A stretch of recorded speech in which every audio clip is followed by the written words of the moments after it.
Why is it?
Good afternoon from Sagebrush Country. In the glass buttes of eastern Oregon, they're behind me in the distance. And what makes them special is all the obsidian that's found here, and lots of different colors of it. And it's just laying around on the ground. Look at the dark obsidian there, the black obsidian. There's different colors of it, black and brown. And we're gonna go look around and find some. Come along.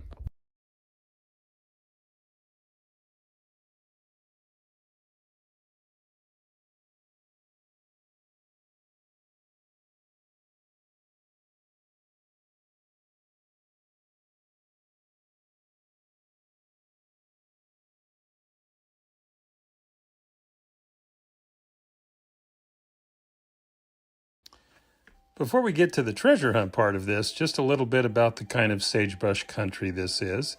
Glass buttes are pretty typical mid-elevation, big sagebrush, some bitter brush, and as you can see, some scattered western juniper. So we had never been here before and really didn't know what to expect. So we just drove up on the mountain and got really excited when we found these little black pieces of obsidian like I just showed you, and then got really excited. We found these bigger black pieces, and just like I'm showing you, they were just laying there and really fun to discover. So once we had found quite a bit of black obsidian, we wanted to find other colors of obsidian and found this beautiful brown zone where there was beautiful brown obsidian full of black streaks. And at first we would find promising pieces, and as I'm showing you here, kind of go to a lot of work to poke and prod and get them to come out. Later we would find that there was other places where it was much easier to find than this.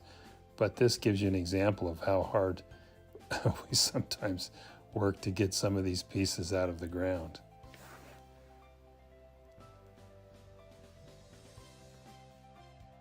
The glass buttes are on Bureau of Land Management land, and they allow a person to collect 250 pounds of obsidian a day. We couldn't help but get more than we needed. And I'm showing you how abundant it is in places and what the size are. I included a glove for scale here. And the colors are just beautiful. There's so many different color phases of it. It's just really fun to find. We camped overnight in the glass buttes and had extra time to explore around. And the more we explored, the more acclimated we got to finding different obsidian zones.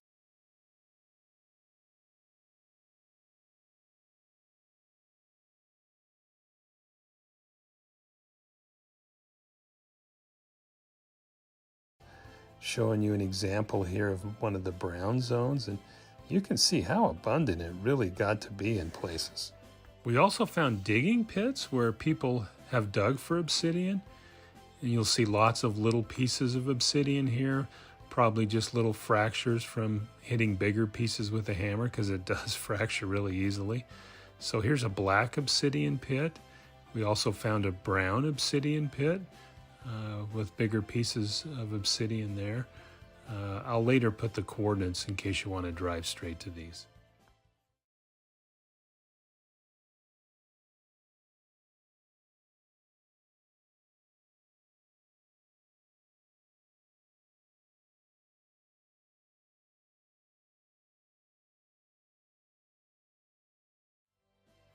We had a lot of fun doing this. It was just like a treasure hunt. And here's an example of some of the treasure that we came home with, some of the different obsidian types.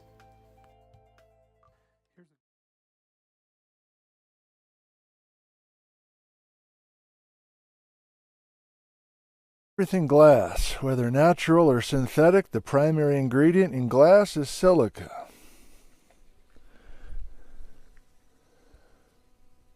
$1,300 years old.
Hey everybody, welcome to Central Oregon and the big obsidian flow at Newberry Volcano, south of Bend, Oregon.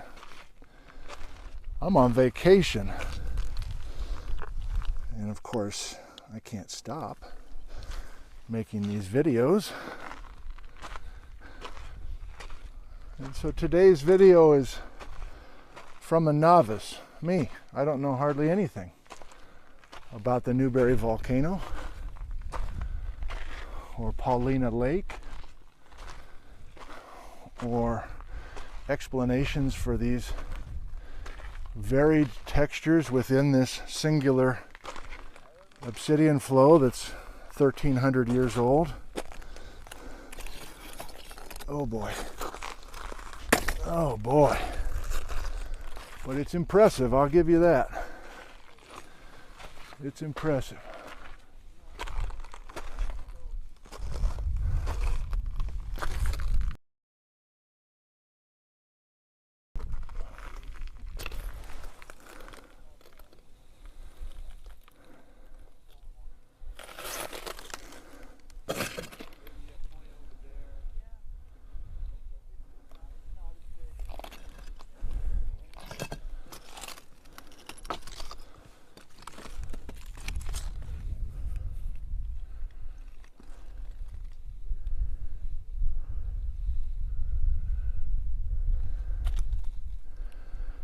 Why is this so varied? Why is there dense glass, like here? And why does that dense glass transition up to this banded vesicular zone?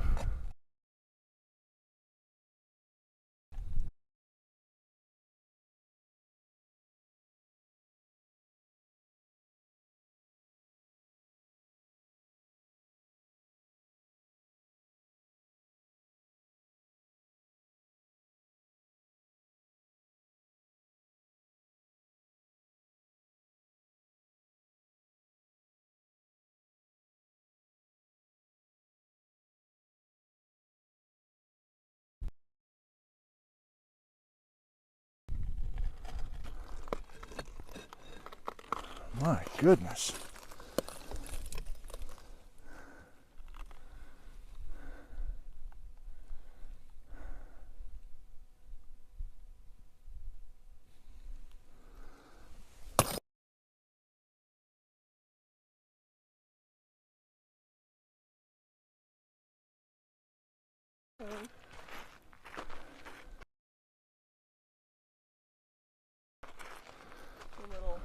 Okay.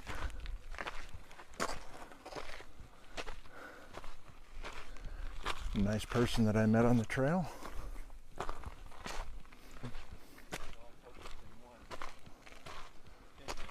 I guess she survived Lake Ann.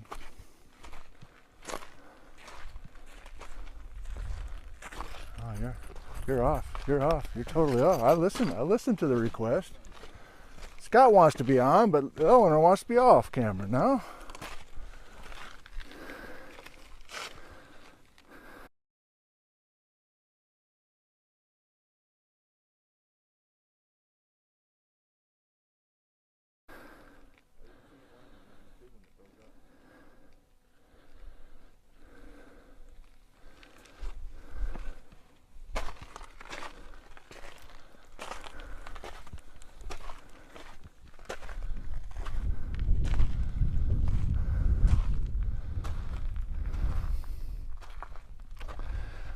Okay, I'm going to read this placard to you.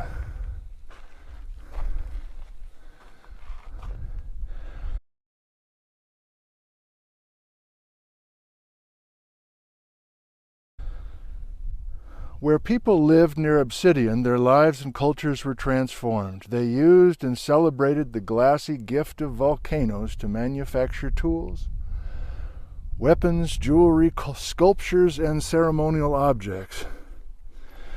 To ancient Central American people, the importance of obsidian for the economies was similar to that of steel for the economies of modern industrial nations. Obsidian is rare and found in all places around the world. Obsidian and mythology were powerfully linked. In ancient Mexico, the gentle Aztec god Tilton, or Little Black One, emanated from this obsidian mask, which brought darkness and peaceful sleep to children in their beds.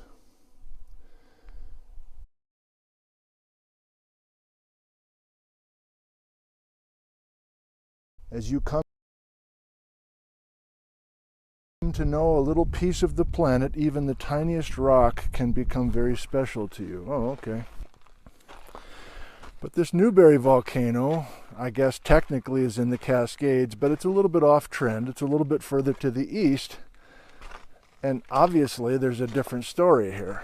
What do you mean obviously? Well, if you look at a map of Newberry volcano, the first thing that strikes you is that there's a circular caldera. And we're in the caldera now. We're in the Newberry caldera.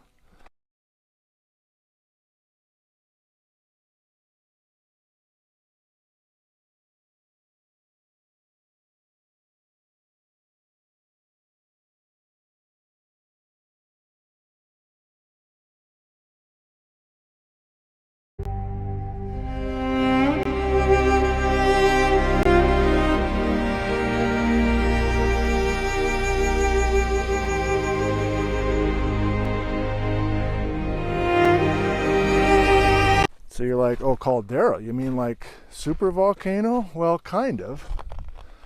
Although I start to lose it a little bit. What are the votes that we're in a super volcano here at Newberry? Well, we have a circular caldera and we have all of this extremely high silica lava rock, rhyolites, and yes, this obsidian is essentially rhyolite, although it certainly doesn't look like it. You know what rhyolite looks like generally, don't you? Rhyolite generally is pink colored. Let me get out of my own shadow here. So this obsidian is a bit of a mystery to me, I gotta say. I'm sure it's all been worked out, but I have not learned why high silica, let's say 75% silica magma, extrudes sometimes in this incredibly glassy nature. And why isn't everything just a why isn't everything here a pyroclastic flow? And why isn't everything just a why isn't everything here a pyroclastic flow?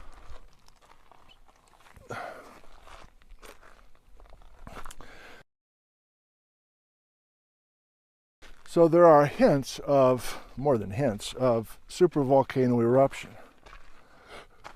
And yet the mystery is, we're here in the Cascades. So why would we have something that has some similarities to Yellowstone's caldera? Why would we have that in the middle of the Cascade corridor?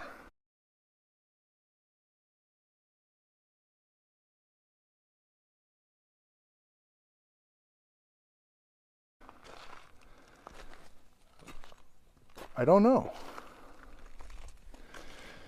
But what I do know is something called the high lava plains volcanic age progression. Have you heard of it? I know very limited things about it. But this Newberry volcano is on trend with this high lava plains age progression. As memory says, and I didn't do my homework, but as memory says, if you look at a map, a geologic map of eastern Oregon, and you look at the age of the volcanic rocks in the high lava plains,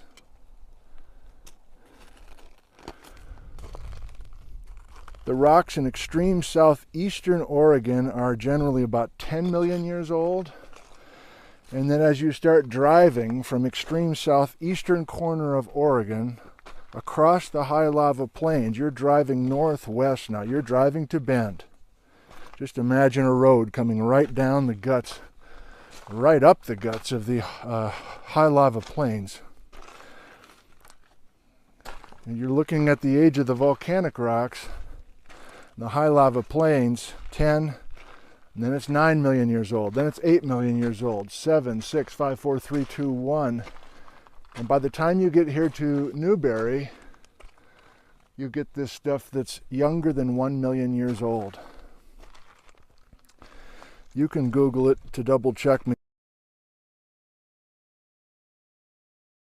And why would we have a traveling heat source? Well, is this a hotspot thing again?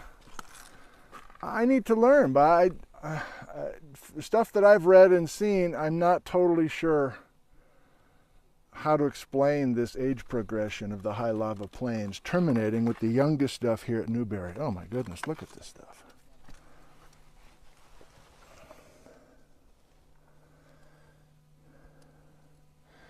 I think it's best to keep my mouth shut, mostly because there are local experts here that know a lot more about this geology. Maybe what I can best offer is simply a chance to observe this very simple little hike. This is a hike that your family can do. Even if you have young kids, they can do this loop.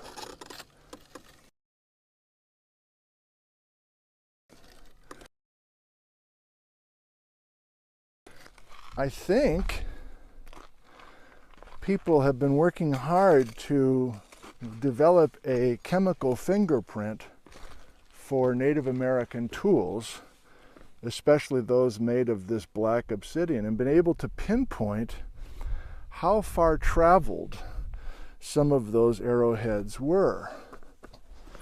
I don't know anything about that, but I'm thinking about it for the first time, and I'm,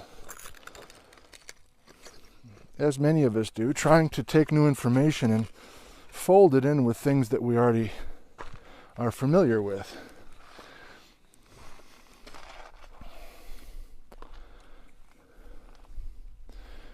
Okay, well, here we go. Let me read this.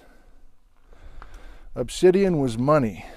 It bought valuable goods such as fish, shells, and roots, tracing tools to their origins. As original as a fingerprint, each obsidian flow has its own chemical signature different from any other flow. Using laboratory techniques, artifacts are matched to their place of origin. Big obsidian flow artifacts have been found hundreds of miles away. Okay, hundreds of miles. Do you know of obsidian that could have been a source for some indigenous tools for folks in the Midwest?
I can't think of a place besides some of these glass obsidian locations out here. Yeah, I just got to shut up and start just showing you some of this stuff. How about I just shut up for a second? So presently, I'm confused about the Newberry volcano. And I think geologists have been confused about the Newberry volcano for generations.